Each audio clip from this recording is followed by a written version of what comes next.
नमस्कार दोस्तों। मेरे पास इस समय बहुत से दोस्तों का मैसेज आया है जो बीपीएससी की तैयारी कर रहे हैं, लेकिन इस समय वो बाढ़ से प्रभावित है।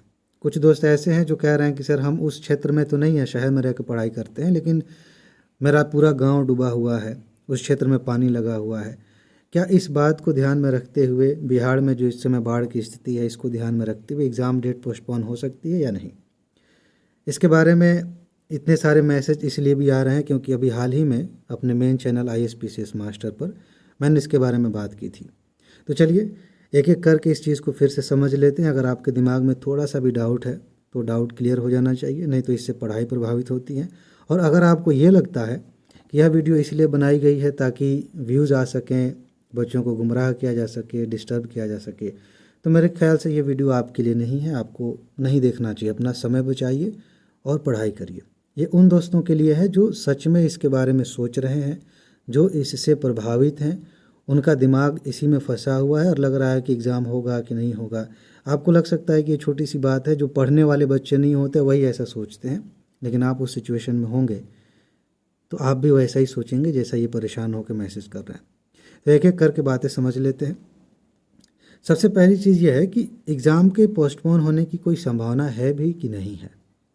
कहीं ऐसा तो नहीं कि बस मन में ही ख्याल आ रहा है कि हाँ बाढ़ आई है तो एग्ज़ाम पोस्टपोन हो सकता है। देखिए, इसे आपको 3 चीज़ों को ध्यान में रख के सोचना चाहिए। इस समय वाकई मैंने बहुत सारी वीडियोस देखी हैं, न्यूज़ देखा है और कुछ दोस्तों से बातें की हैं जो इन क्षेत्रों में उनका घर है या फिर वो उससे प्रभावित हुए हैं।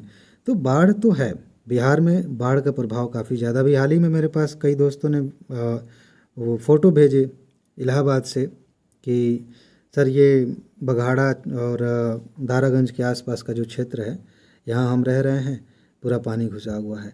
तो कई जगहों पे उत्तर भारत में इस समय बाढ़ की स्थिति है, लेकिन बिहार में थोड़ी ज़्यादा गंभीर स्थिति है।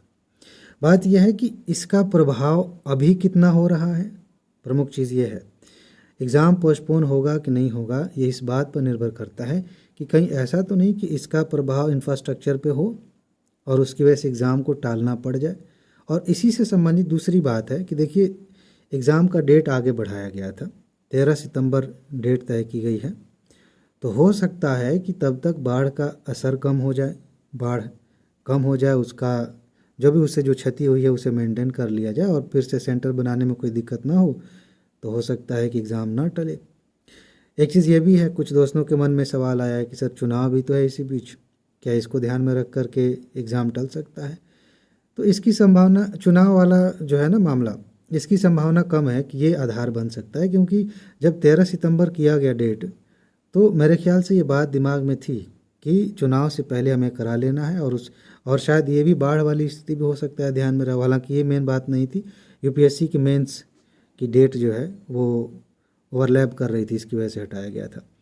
तो अभी चुनाव का असर थोड़ा सा कम दिख रहा है।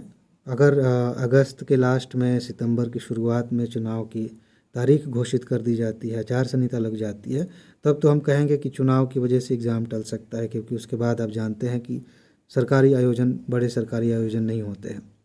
रही बात बाढ़ की, तो अगर बाढ़ लंबे समय तक, सितंबर तक ऐसी स्थिति में रहती है, ऐसा भगवान न करे ऐसा हो, लेकिन अगर ये स्थिति ऐसी होती है तो निश्चित रूप से एग्ज़ाम को पोस्टपोन करना पड़ेगा।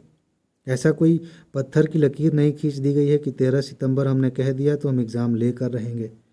भाई एग्ज़ाम लेने की स्थिति तो होनी चाहिए, लेकिन इस बात की हम उम्मीद करेंगे, मान के चलेंगे कि बाढ़ वाली जो स्थिति अभी है, अभी समय है, पर्याप्त समय, तब तक हो सकता है कि ये कम हो जाए। लेकिन जिस तरह से क्लाइमेट चेंज हुआ है, बारिश कई जगहों पे ऐसी हो रही है, पिछले कई सालों में, 10-15 सालों में ऐसी नहीं हुई थी, तो हो सकता है कि बाढ़ की स्थिति और गंभीर हो।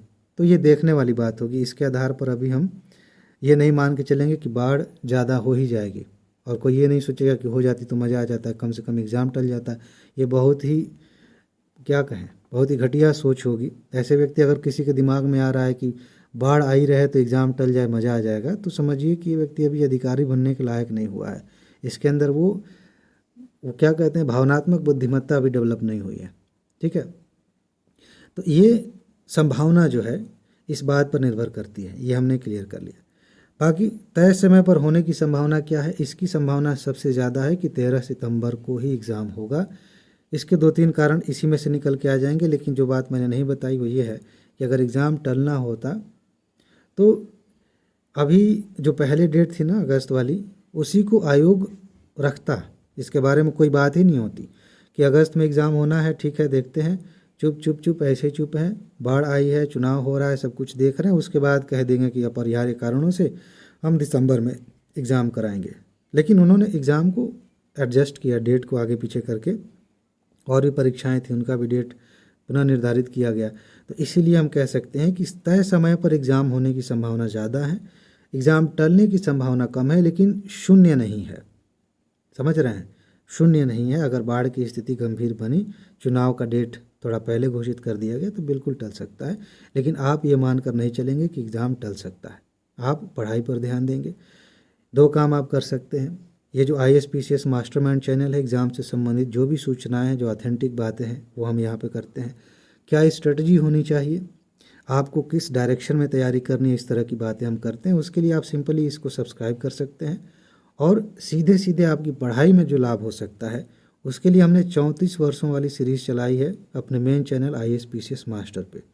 सीरीज़ चल रही है, उसकी नोट्स दी जा रही हैं। आप जाइए यूट्यूब पर सर्च करिए या इसी चैनल के होम पेज पे जाएंगे तो नीचे लिंक किया गया है चैनल को भी, तो उसे आप सब्सक्राइब कर लीजिए। वीडियोज़ आ रही हैं, प्लेलिस्ट बनी है, जाकर देखिए, उसका लाभ लीजिए। ठीक है जी, मेरे ख्याल से आपके डाउट्स क्लियर हो चुके होंगे। आपकी क्या राय है, अपनी राय आप कमेंट में बता सकते हैं, बेशक बताइए। ठीक है, इसमें बस इतना ही है। अपना ख्याल रखिए, खुश रहिए, मस्त रहिए, मुस्कुराते रहिए, जल्दी से सफल होइए और ज़िंदगी को एंजॉय कीजिए। आगे मिलते हैं, नमस्कार।